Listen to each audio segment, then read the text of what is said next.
Twongeye kubasuhuza mwebwe mwese mudukurikiye ku Bihe TV Show tubifuriza amahoro aho muri mwese kandi tunabashimira uburyo mugenda mukurikira ibiganiro byacu.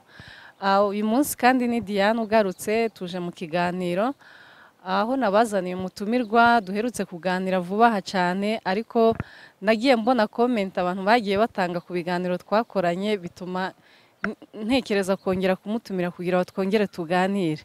Reka mwakire yongera twibwire, si umushitsi ku Bihe TV Show ariko yongera twibwire abataramwumvise bamumenye.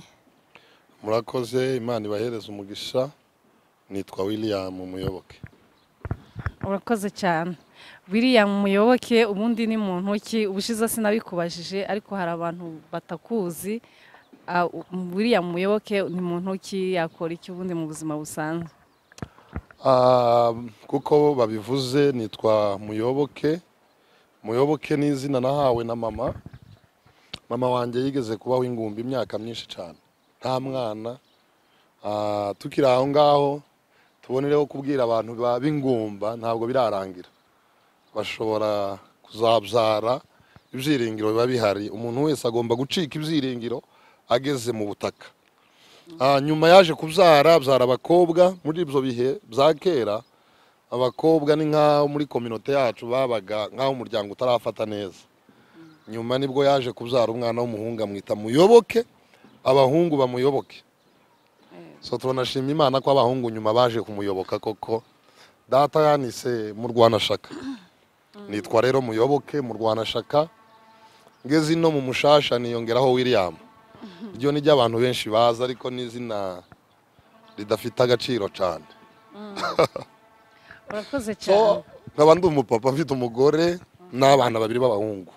Uwo bita Ben-Gurion n'uwo bita Sharon.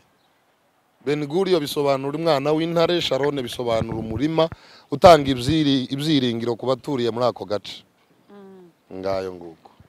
Muyoboke rero ngewe maze iminsi mbona ukunda gukora ingendo cyane uja mu bintu by'ivugabutumwa ahantu hatandukanye, ariko ndibaza mu gihe cyashize nari nsanzwe nkubona uvuga ivugabutumwa mu macaci hano muri Kenya, aho akenshi washishikarizaga abantu gukora. Abantu bakura amaboko mu mufuka bakore, bashaka ifaranga, amafaranga arahari muri Kenya. Aho wavugaga ko nawe ukora kandi ushaka amafaranga ukayabona, nicyo wari usanzwe wigisha abantu. Ariko muri iki gihe nkaba mbona warahagurukijwe no kugenda uvuga ivugabutumwa cyane. Se waba warasanze gushaka ifaranga nta nyungu irimo ku buryo noneho waba warayibonye mu ivugabutumwa? Mu by'ukuri uko umunyamakuru abivuze niko bimeze, ariko ino pati ngera hano muri Kenya ni nkaho yasa nkaho ari pati 2 y'ubuzima bwanjye. Pati 1 n'ubundi mbyewe kuva ndi muto, ikintu ca mbere nahereye kwivuga butumwa. Nahereye kwivuga butumwa kuva ndi muto, ndi umunyeshuri mbifatikanya. Noneho kuva nje muri Kenya, ngeze muri Kenya sanga impamvu ivuga butumwa ryanje ritageze kure nuko ntari mfite amafaranga. Biba ngombwa navuga ati wabanza akareka ivuga butumwa agashaka amafaranga. Kubera ko nari maze no kugira n'umuryango, mfite abana biga, burya nta rugo rutarubamwe abantu bake. Ushobora kuba ufite umugore n'abana babiri ariko harimo abandi bantu babapangayi, abafamiliya, abashitsi abo bantu rero ntibagomba kurya indirimbo zo gushimisha. Ugomba kubagaburira Yeremiya cyangwa Ezekiyeli, ugomba kubasigira byibura ikintu gifatika. Ndavuga reka nihe target byibura nk'iyi myaka ingahe banze ndeka ibintu by'ivuga butumwa mbishiri ruhande, banze nshaka amafaranga. So nashatse amafaranga, just ntabwo nabonye menshi ampagije, ariko nabonye menshi nabonye yo gukemura ibibazo nari mfite. Hanyuma maze gushaka amafaranga muri iyo myaka, ari yo myaka mwebwe munzimo. Mwari munzi iri ari pati 2. Nshaka amafaranga ku buryo najaga kwigisha nazanye n'ibyashara. Namara kwigisha nagera hanze ngatangira ibyashara byaje. Hari umuntu twigeze guhura ku cyumweru ngiye gucuruza, arambwira ati William kugiye gucuruza ku cyumweru. Ndamubwiye atari ku indogobe yasaye kandi Yesu yavuze ko nta waje mu isabato indogobe yiwe iri muri mutaro yaguye mu kidendezi cy'amazi cyangwa mu kinogo. Ugomba kubanza kuvanya indogobe muri mutaru ukabona kujira mu isabato. So cyagiye rero tumenyana namwe indogobe yari yaraguye muri Mutara indogobe yari yaraguye mu mwobo biba ngombwa ko mbaza guparika ibyo ndimwo kugira ngo ngure indogobe mu mwobo so ndashima Imana ko indogobe yavuye mu mwobo ndavuga ati reka nje mu isabato sasa so niyo mpamvu cyagiye narimo mvuga reka mbanze nipange kandi mu buzima bwanjye ntabwo nkunda kurushanya n'amatorero antumira kwigisha ni amatorero amwe namwe noburija ko bampitike namwe nako nta nayo kuva ntangiye kwigisha nta muntu ndabwira iyo ntumiye ahantu y'imodoka nditegera wantumira ahantu y'indege nkitegera nkishakira amafaranga ya loge cyangwa ya hoteli nta rugo rw'umuntu uza ncumbikamo n'abantu bantumira tuzi ko nkunda kwigisha i Kigali umugore wanjye nta bantu mwiki ariko duhurira mu ikanisa ntibaza bamenya aho nta ndiyaranja nkabona kwanga kurusha so niyo mpamvu navuze ati reka mbanze nshaka ifaranga izi faranga nimara kuzibona zizamfasha gukora umuhamagaro wanjye neza kugira ngo ndeke kuba inkomyi. Paul ari Efeso Pawulo ari Efeso yabwiye abayefeso yabaye muri Efeso imyaka 3 n'amezi ariko umunsi abasezerera yarababwiye ngo murabizi ko igihe cyose nabanye namwe nta muntu nigeze ndusha so niyo mpamvu nabanjije ndekivuga butumwa kugira ngo ivuga butumwa ryanje ritazarusha abantu mwivuga butumwa nkora ntabwo ariyo ndongera amarongo iki ni ikintu abantu batazi ntabwo nzaje mwivuga butumwa kugira ngo mbone amarongo y'amafaranga kuko nabanjije kuyashaka nakoze nk'imyaka 6 Bibiliya narayiretse kugira ngo nshaka amafaranga azatunga my family kandi mu rugendo rwanje rw'ivuga butumwa nkabasha kubona unite nkabasha kubona inkweto nkabona ishate nkabona na logement ahantu ho kuba so abantu bose baza bambona mu makanisa nigisha nta numwe ubuzi yo mvuye kandi mba ndi muri ico gihugu atari wanje mu rugo so mba mfite ukuntu nigenjeje iyo ntagiraga ifaranga ibyo bintu sinari kubikorerwa so iyo udafite ifaranga urusha abandi bantu mu biganiro byinshi nigeze ntanga navuze ko nta muntu ugomba kurusha undi muntu nta muntu Imana yaremye yo kuguterura Diane nta muntu Imana yaremye yo kuguterura so ugomba kwiterura ababyeyi baraguteruye bakugeza kuri kaminuza kugeza uyu munsi mu bwoko bwacu uzamubona umuntu agiye kurambagiza umukobwa akaza amubwira ati mukuru wanjye aratunze data ibyo ni ibya mukuru wawe ni shaka ibyawe so niyo mpamvu navuze kugira ngo nduhure amakanisa nzaje kwigishamo reka banze nshaka ifaranga n'uyu munsi tuvugana mfite tike y'indege yo kuja kwigisha mu Rwanda so ikanisa gusa barambwi uzoza kutwigisha okay nzaza ndagenda ndikatishiriza so iyo nagira amafaranga nari kwikatishiriza gute nari kubagora wenda reka hari comment nabonye ubushize wakoze ikiganiro ku bijanye uvuga hejuru yuko abapasiteri ubundi ngo bakatakagombye gushaka mu by'ukuri abantu bazumva kutari kwiza bazumva mu buryo buri negatif nagiye nsoma n'amakomenti abantu bagiye batanga bagenda bavuga ngo ese ni gute uvuga ko abapasiteri batakagombye gushaka ese ubundi umuntu yayobora gute itorero ko umugore akenshi usanga umugore yunganira umugabo cyangwa se amuha ibitekerezo kuki uvuga ko atakagombye gushaka ushingira kuki ubundi mu buzima busanzwe umugore tumwita umufasha siko biri ariko umufasha Bibiliya yivuga ni Mwuka Wera Yesu aje kuzamuka aje mu ijuru ntiyabwiye intumwa ngo mbasigiye abagore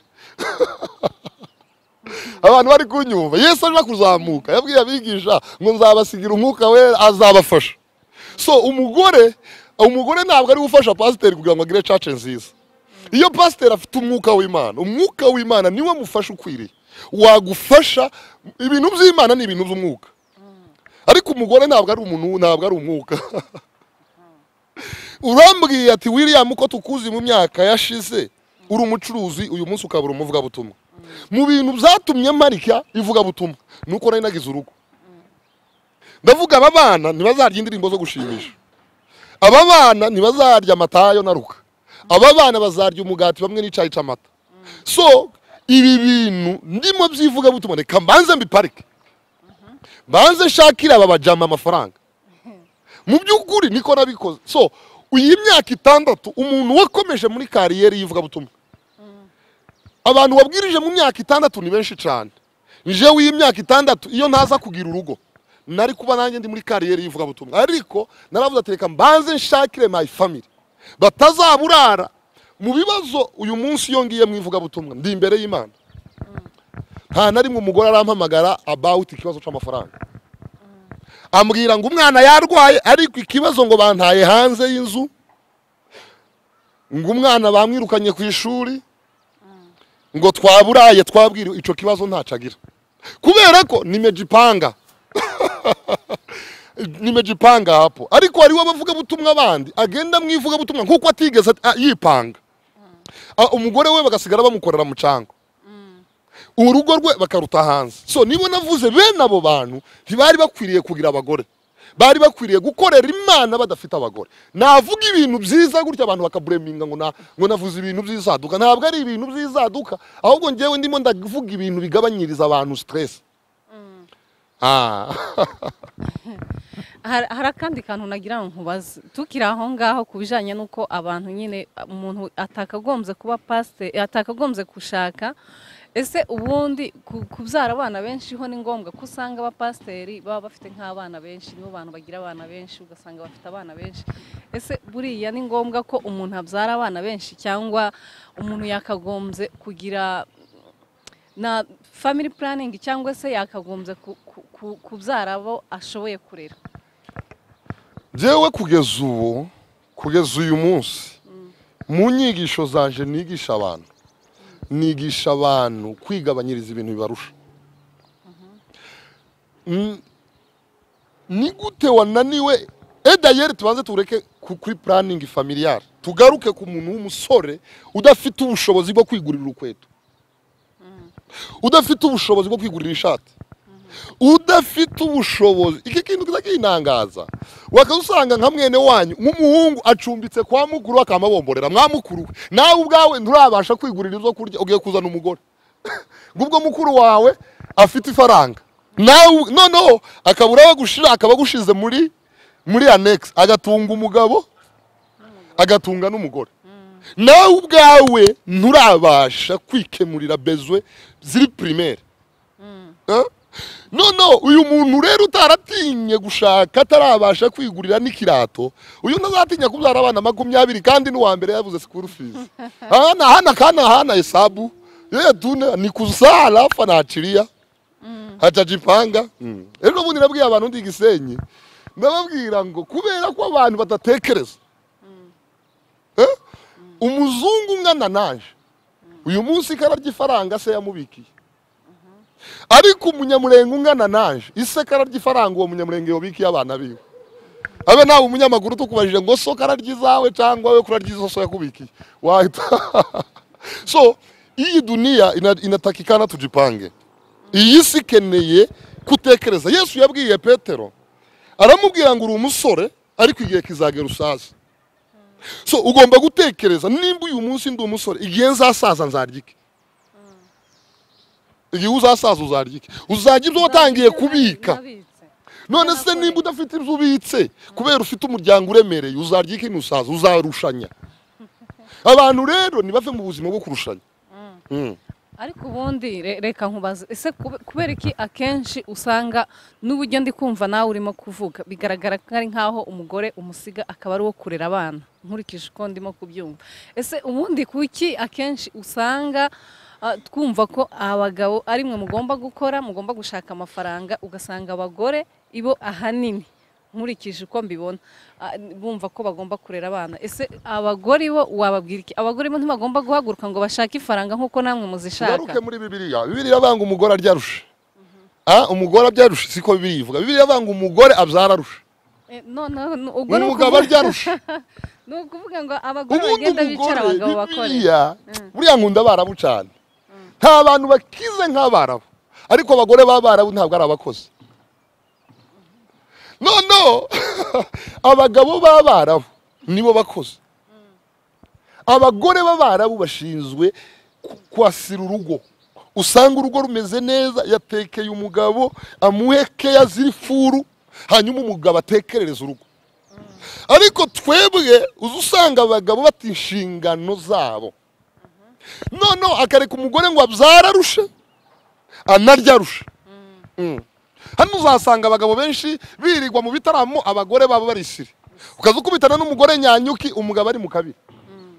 Ibi narabivuze abantu bantera amabuye, bazayantera kugeza dushaje, ariko tukopa moja nanjye ntaho muzancikira. Urumva umugore nabyara arusha yongera arya arusha, kuko si ukumufinyiriya. Iyo baga byoshobotse abagabo basi mukabakubise bakumva kuri kauchungu. Biblia iravuga ngo siku ya kuzaa kwa mwanamke nitazidishia uchungu, ngo n'umugabo nawe kuzaja kurya ngo ubutaka nzabwima kweri izo bwera, kugira gusa ngo umugabo aruhe. So iyo umugabo arushe isezerano riba riri kuzura. Yo, so ni ukuvuga abagabo nibakore responsabilite zabo, bashaka amafaranga. Nta mugabo ukwiriye kuryamira. Uyu nyine ndwana kwa kabeho kabaye Nairobi, uko benshi bari mu makuvurere. Abagabo bararyamye, abagore bari muri za bari Gidurayi, bari he, abagabo bari bamwe barijyamiye bose. bagiye gushaka ifaranga. Uyu mugore nataha atwara inda, yikorera umwana mu mezi 9, abyara arushe anarya arushe kweri, sini kumufinyiriya jamene. Iyi ni Bibiri yivuga, ntabwo ari njyewe naravuze ngo n'interprete ibintu nasanze byanditswe. Hanyuma bakanterama amabuye, ntibayatere Musa wanditse itangiriro. Aya mabuye ntimuyantere, muyatere Musa wanditse itangiriro. Nje ndi kuvuga ibintu Musa yavuze. Ariko Bibiri iravuga ngo umugore n'umufasha. Bishatse kuvuga ko aba yaraje gufasha umugabo kugira ngo bubake urugo. Bitavuze ko umugabo agomba gukora wenyine, umugore n'umufasha. Ahubwo avuga ngo umugore amenye inshingano ze nizihe, umugabo amenye inshingano ngo ze nizihe. Ahubwo ico kintu mbona ari cyo kigoye abantu muri iki gihe. Aho usanga umugabo atakimenya inshingano ze, umugore ntamenye inshingano ze, niho hantu usanga abantu badahuza. Akazi k'umugore uko kongana kose, umugabo ntakwiriye kugashiraho ibyiringiro. Ibi ndakivuze mu ntera amabuye. Akazi k'umugore nako kumujana muri saro bagakora inzara, yahura na Chanette $1000 akazigura, yahura na saro yabona undi mugore yakoze umusatsi umeze gutya nawe akagenda bakawukora. Abagore bagirirare.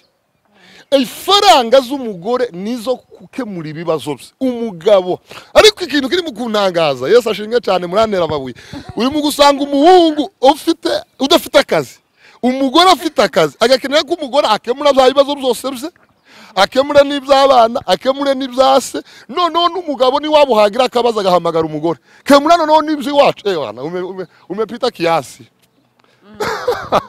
Reka tugana ku musozo, reka ese ubushize watubwiye ko ugiye gutangira ikanisa kandi wifuza ko abantu bagushigikira mu buryo butandukanye.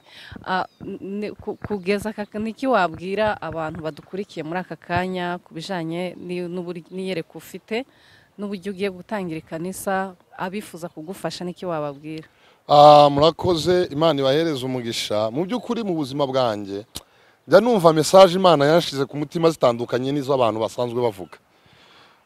Ntushobora rero kwigisha abantu izo message utabafite. Shobora kuja mu icace yawe navuga ibyo udashaka kurindi ngo ukabivuguruza. Ni nko gutera undi muntu agaterura. Ariko kugira ngo ugire ibintu biri dynamique nuko ufite abantu bawe. So iyo niyo mpamvu natekereje gutangira church kugira ngo ibintu uko nzumva nuko mbitekereza mbashe kubihereza abo bantu. So turi gutegura gutangira church Karen Lavington hano haruguru twarabivuze ejo bundi. Dukeneye support y'abantu ntazi ngo bavuye hehe, kubera ko icace ngiye gutangira ni icace rizabaho ridaciye mu irindi. Ntabwo nzaca mu icace yariyo yose, nta n'umukristo batijwe nifuza gutwara uvuye aho ariho hose. Keneye gutangiza icace y'abantu nabwirije ubutumwa kabavana mu byaha bagakizwa. Abo ngaba akaba aribo bagiba aba members ba church tuzayobora. Hanyuma rero kubera ko ngiye gutangira uwari umwe wanje nyine, keneye support make. Ushobora kutugirira impuhwe cyangwa ukumva wadufasha, ukatugurira mikrofone imwe, ukatugurira intebe imwe, ukatugurira bafuri imwe, ukatugurira sente, ukatugurira kamera, ukatugurira ABCD, ukatwishurira ikibanza. Ubikoze Imana yo guhereza umugisha. Shalom, shalom. Mwene data araza gutanga nimero zanje hepfo, hanyuma umutima wawe ukwemeje ko ibintu tuvuga bikwiriye kuzagera ku bantu benshi wadufasha, kandi utabikora ni amahoro, tuzokomeza tubeho. Reka tubashimire mwebwe mwese mwari mudukurikiye. Reka dusoreze ikiganiro cyacu hano. Murumva ko Muyoboke afite amagambo meza cyane kandi afite ibitekerezo byiza. Reka tubashimire ndetse tunamushimira nawe kuba yongeye kwitabira ubutumire bwacu akongera akaduha ikiganiro cyiza, kandi tukomeza tubifuriza amahoro aho muri mwese, naho ubutaha.